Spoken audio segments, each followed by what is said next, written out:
Also a binder like notebook. I forget how much. This one was pretty expensive because it's got the hard cover. This is from Mead, 5-star. And to me, reminds me of people who are like going into college or maybe high school.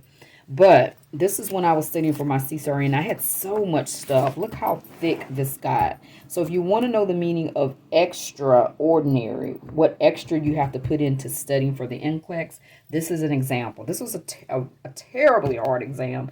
CCRN, which is the Certification for Critical Care Nurses. All right. I wrote in here that I have to do 150 questions a day, 5 days before the exam. I was even writing things that I needed to do. I was serious. So if you have taken the exam in the past and you're looking for a way to have a revamp your way of studying, I want you to pull out your notebook and see if it looks like this. If your notebook does not look halfway like this, then you wasn't really studying.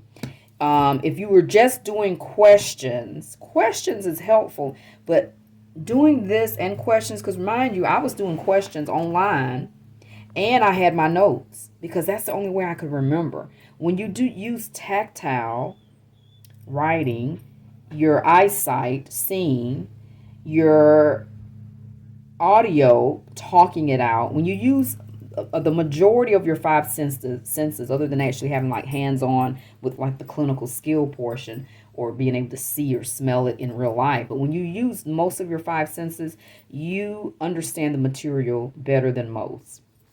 Notice I had tabs.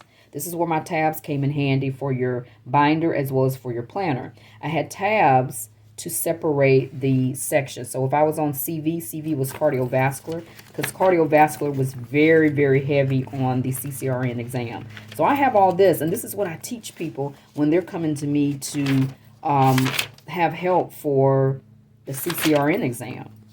I try to write it as neat as I could. Some days I wasn't that neat, but I wanted to have it to where if someone was going to grade me on this notebook, they can look at this and say, girl, you did it.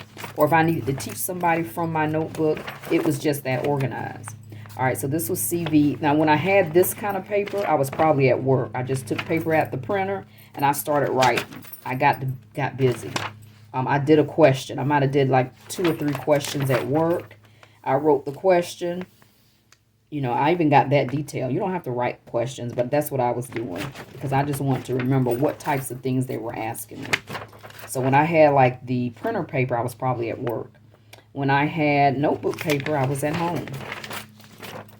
So, and then I had a plan. I had a calendar. I'm not sure where my calendar that I had, but I had a calendar of what I was going to study every week.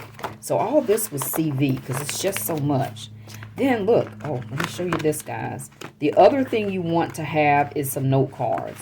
I forgot to mention, when you order the study planner, I also send you some note cards. So you can cut them up like this, or you can buy extras. And I was cutting mine up so I can have them even smaller than the 4x4 or whatever that you get when I mail it to you. But I had to remember what the S2 was. S2 is your dub. What happens in dub? It's closure of the semilunar valves, blah, blah, blah, blah, blah. All right, I had to know what the S3 was. I had to know what an S4. And these are common questions people miss on my NCLEX study, but I had to know this for the CCRN. I had to know what a pericardial friction rub. So I did a lot. I forgot I did this. This is amazing. I'm looking back. I'm like, wow, I did all this. Murmurs of insufficiency. I had to learn murmurs. And I had to learn which one was insufficiency and stenosis. These were my hardest topics. This was the stuff I had the hardest time understanding or remembering. So that's why I did a lot of the note cards. And CV was the biggest section because it was the hardest and it was the majority of the exam. Number 2, you got to know the exam. Some people just think, oh, they're just testing me on nursing stuff. No, I mean, it is, but it is detailed. It's generalized, and it's over anything and everything in your entry level nursing that they expect you to know. So this is just an example. I had pockets. So in your binder, you can get some folders and things that you print out from your tutor sessions. You can put that in your pockets and you divide it. All right, and then so here were some more questions. Look, I was writing questions that I got incorrect, maybe that I got wrong. This one I looked like I got it correct, but there was information I learned from that question.